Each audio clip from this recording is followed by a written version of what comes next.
song you just heard is an excerpt from Crossroad Blues by blues musician Robert Johnson. In 1938, Robert Johnson died, and no one seemed to care. He was only 27, though his great musical prowess led many to believe that he had sold his soul to the devil.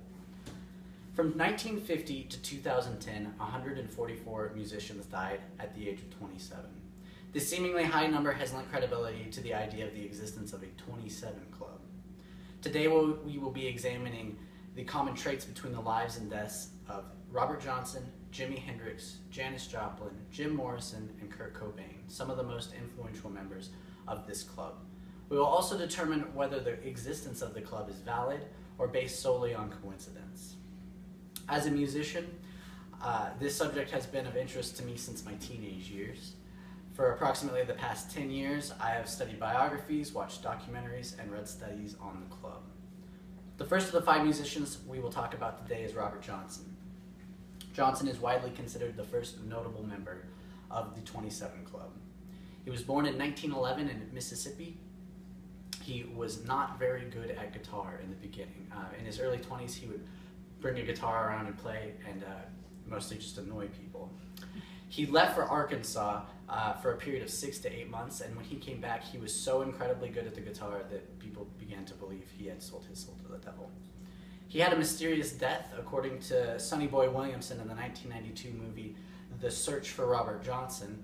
Johnson was playing a gig at a bar and was handed an open bottle of whiskey. He drank from the bottle, became ill, and 3 days later, he was dead. Now let's turn our attention to the next critical members of the club, Jimi Hendrix, Janis Joplin, and Jim Morrison, who wouldn't be joining the club until 1970 and 71.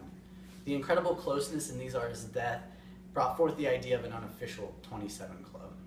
Jimi Hendrix was born in 1942. In 1992, the Rock and Roll Hall of Fame called him the greatest instrumentalist of all time. He died in 1970 in London from a barbiturate overdose. He aspirated on his own vomit. Janis Joplin died 2 weeks later, also in 1970. She was one of the most well-known female vocalists of her time, specifying in the blues. She died in 1970 of a heroin overdose.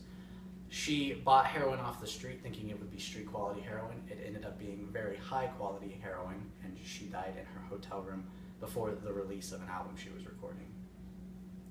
The deaths of both Hendrix and Joplin in such a short time span began to worry the lead singer of The Doors, Jim Morrison, who would go on to make a self-fulfilling prophecy. He actually told a few of his friends that he thought he would be next. Jim Morrison was very smart and very into literature. He always considered himself more of a poet than a rock star. His rock star life actually brought him quite a bit of strife as a human. He died in 1971 in Paris of heart failure, but no official autopsy was done, so we don't have an official cause of death.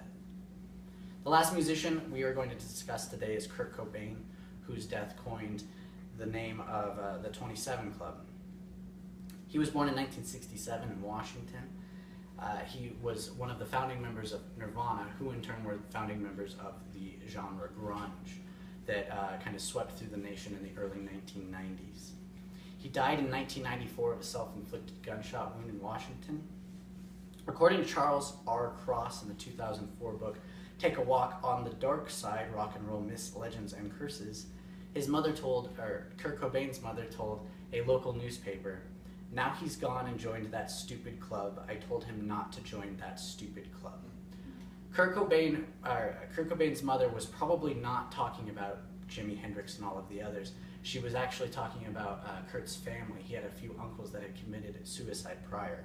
However, with the release of the interview, the public took it to mean that there was a 27 Club. Diana Kennedy conducted a study for Independent.com in 2015. She looked at a population of dead musicians from 1950 to 2010, slightly over 11,000 of them.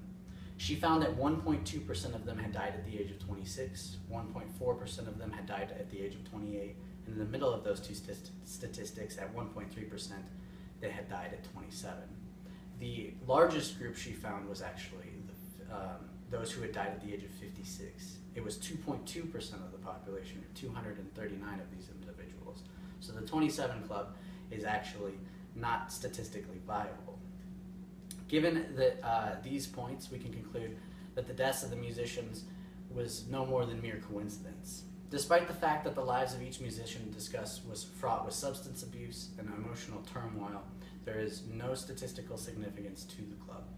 However, all of the musicians influenced the musical world with their extreme talent and innovations, forever changing the course of not only blues and rock music, but many other genres as well. Thank you.